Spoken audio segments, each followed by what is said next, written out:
Assalamualaikum warahmatullahi wabarakatuh. Perkenalkan, nama saya Aupa Putra, saya kelas 10 LPR 3. Di sini saya akan menjelaskan materi yaitu KD 3.7 Apresiasi Keindahan Seni Rupa Mancanegara.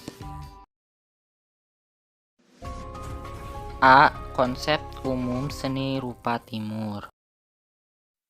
Dalam sejarah peradaban kebudayaan manusia, bentuk atau wujud seni rupa awal yang paling sering muncul adalah seni bangunan, seni patung, dan seni lukis. Dekade baru perkembangan seni dimulai pada abad ke-17 yang ditandai dengan kemunculan seni desain. Pengelompokan seni rupa menjadi seni rupa barat dan timur awalnya dilakukan oleh para sejarawan yang mempelajari tentang sejarah kesenian. Kedua jenis arus seni rupa tersebut memiliki ciri khas, keunikan, dan karakteristik nilai yang berbeda-beda. Bahkan dapat dikatakan bahwa filosofi dan pengalaman hidup kedua bangsa yang saling bertolak belakang menghasilkan perbedaan yang kontras antara kedua arus seni rupa tersebut. Meskipun demikian, hasil karya seni yang dimiliki kedua arus seni rupa tersebut memiliki keindahan di bidangnya masing-masing. Seni rupa timur sendiri lahir dan tumbuh sejak masa purbakala. Seni rupa timur dipercaya telah ada jauh sebelum seni rupa barat berkembang. Seni rupa ini terlahir di lembah-lembah Sungai Nil, Sungai Eufrat, dan Sungai Tigris dan Mesir, Sungai Kuning di Tiongkok, dan Sungai Indus di India. Seperti yang pernah disinggung sebelumnya, seni rupa timur berkembang pesat di Tiongkok.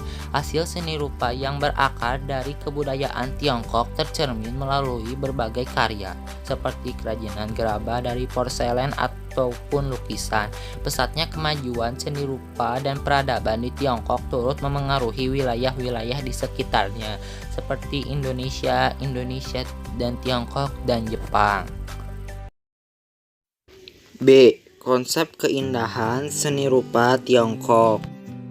Konsep keindahan seni rupa timur, khususnya di wilayah Tiongkok, sangat menitik beratkan pada ajaran Tao atau Taoisme. Taoisme dapat dimaknai sebagai aliran yang mempercayai bahwa nilai-nilai kehidupan bersumber dari segala sesuatu yang ada di alam semesta. Pada masa tersebut, Taoisme banyak berkembang dan diyakini masyarakat Tiongkok.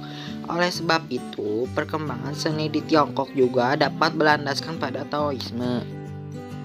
Penerapan Taoisme dalam bidang seni rupa Tiongkok tampak melalui sikap seniman dalam menciptakan karyanya. Berdasarkan aliran ini, seniman perlu menciptakan karya seni yang harus mengungkapkan roh, karakter, atau watak. Oleh karena itu, seniman harus banyak melakukan kontemplasi dan menyucikan diri sehingga mampu melihat, menyentuh, serta menangkap roh tersembunyi di dalam benda-benda di sekitarnya. Upaya ini dikenal sebagai upaya untuk mencapai kesadaran Tao. Jika seniman telah mencapai kesadaran Tao, ia akan mampu menghasilkan karya seni yang indah dan syarat makna. C. Konsep keindahan seni rupa Mesir dan Mesopotamia. Secara utama, keindahan konsep seni rupa timur sangat dipengaruhi oleh hal yang bersifat transenden atau di luar kuasa manusia. Hal-hal yang bersifat transenden ini berupa kepercayaan yang kuat terhadap dewa-dewa, roh, leluhur atau nenek moyang, dan mitos kebudayaan. Dalam sejarah peradaban Mesir dan Mesopotamia, banyak karya seni yang terlahir sebagai bentuk pemujaan dan penghormatan kepada para dewa ataupun roh leluhur. Contohnya adalah piramida Giza di Mesir yang dibangun sebagai makam dan bangunan untuk menghormati raja-raja Mesir kuno. Banyak pula kuil dan patung-patung berukuran besar yang dibangun untuk menghormati dewa-dewa Mesir kuno, seperti patung Anubis, dewa kematian masyarakat Mesir kuno. Sementara itu, di Mesopotamia terdapat kuil yang dikenal dengan istilah zigurat. Kuil yang terbuat dari batu bata tersebut dibangun untuk memberikan penghormatan kepada dewa-dewa masyarakat Mesopotamia. Selain dalam bentuk seni arsitektur dan seni patung, Hal yang terdapat transenden dalam peradaban masyarakat Mesir kuno turut terlihat dalam karya seni lukis. Bagi masyarakat Mesir kuno, lukisan dibuat dengan tujuan ritual dan keagamaan, bukan keindahan semata. Contohnya adalah lukisan yang dibuat untuk melindungi roh orang yang telah meninggal dan memuluskan jalannya menuju nirwana. Lukisan tersebut dapat ditemukan dalam lembaran kertas papyrus atau tergambar di dinding gua. Lukisan tersebut dekoratif menggunakan warna yang lebih cerah dibandingkan media gambarnya, tidak memiliki perspektif, dan belum ada nuansa gelap, terang, atau bayangan. D. Konsep keindahan seni rupa India. Dalam perkembangan selanjutnya, seni rupa timur yang berkembang di India mengutamakan manusia harus selaras atau berjalan secara harmonis dengan alam sekitarnya. Oleh sebab itu, penciptaan segala jenis karya seni harus ramah dan tidak merusak alam. Dari segi estetika, karya seni rupa India banyak mengadopsi simbol-simbol dari agama Hindu dan Buddha. Hal ini sesuai dengan fenomena masyarakat saat itu yang banyak menganut kedua agama tersebut. Simbol-simbol keagamaan yang tampak pada karya seni rupa di India menunjukkan bahwa estetika atau konsep keindahan berkaitan erat dengan konsep ketuhanan dan religi. Konsep religi agama Hindu dan Buddha mempercayai bahwa segala sesuatu yang ada di dunia ini adalah fana atau tidak kekal. Oleh karena itu, manusia dianjurkan untuk tidak terlena dengan kehidupan duniawi. Konsep ini tercermin melalui munculnya karya seni yang sifatnya sederhana dan tidak terlalu rumit.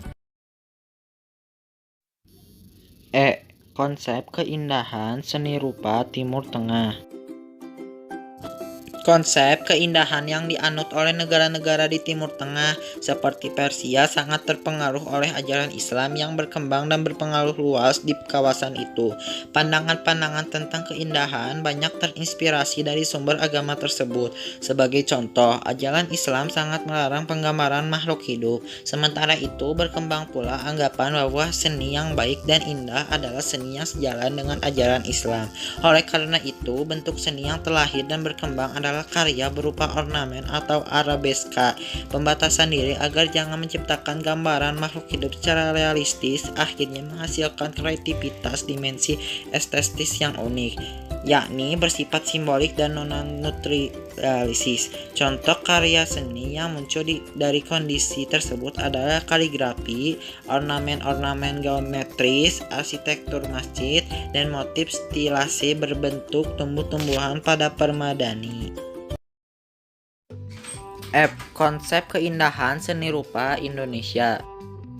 Indonesia merupakan contoh negara yang menganut seni rupa timur. Oleh sebab itu, banyak karya seni rupa Indonesia di masa lampau yang syarat dengan nilai spiritual dan religi. Contohnya adalah karya seni arsitektur dan seni rupa berupa aneka candi di Indonesia. Candi dan arca di Indonesia umumnya digunakan sebagai sarana ibadah dan pemujaan kepada dewa ataupun roh leluhur. Contoh lainnya adalah seni pertunjukan wayang kulit yang berkembang dari masa ke masa dan menjadi sarana penyampaian kepercayaan, mulai dari animisme, ajaran Hindu dan Buddha hingga ajaran Islam. Selain kental dengan sisi spiritual, konsep keindahan seni rupa di Indonesia juga menitik beratkan pada hubungan antara manusia dan alam sekitarnya. Harmoni antara alam dan manusia terwujud melalui banyaknya bentuk seni rupa di Indonesia yang memasukkan simbol alam. Contohnya adalah seni ukiran dan pahatan di Jawa dan Bali yang banyak memasukkan unsur flora seperti bunga dan dedaunan. Terima kasih sebelumnya yang telah menonton video saya. Mohon maaf bila ada kesalahan. Wassalamualaikum warahmatullahi wabarakatuh.